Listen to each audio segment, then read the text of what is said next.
उमापतिं सुरगुरुं वन्दे जगत्कारणं वन्दे पन्नगभूषणं मृगधरं वन्दे पशूनां पतिं वन्दे सूर्यशशाङ्कवलिनयनं वन्दे मुकुन्दप्रियं वन्दे भक्तजनाश्रयं च वरदं वन्दे शिवं शङ्करम् ॐ मृत्युञ्जयाय रुद्राय नीलकण्ठाय शम्भवे अमृतेशाय शर्वाय महादेवाय ते नमः।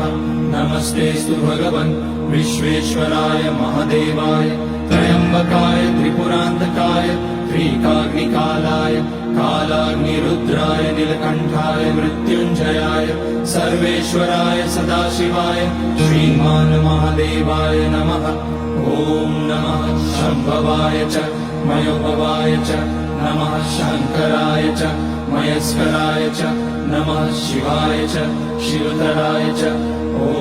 त्र्यम्बकं यजामहे सुगन्धिं पुष्टिवर्धनम् उर्वारुकमिव बन्धनान् मृत्योर्मुक्ष्यमामृतात् नागेन्द्रहाराय त्रिलोचनाय भस्माङ्गराय महेश्वराय नित्याय शुद्धाय दिगम्बराय तस्मै नकाराय नमः शिवाय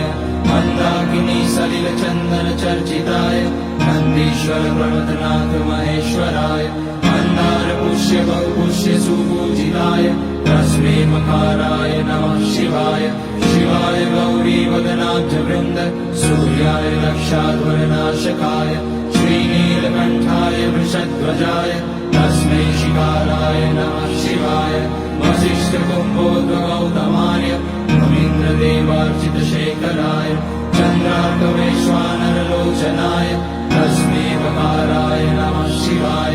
यज्ञस्वरूपाय जटाधराय पिनाकहस्ताय सनातनाय दिव्याय देवाय दिगम्बराय तस्मै यकाराय नमः शिवाय पञ्चाक्षरमिदं पुण्यं यः पठेत शिवसन्निधौ शिवलोकमवाप्नोति शिवेन सह मोदते।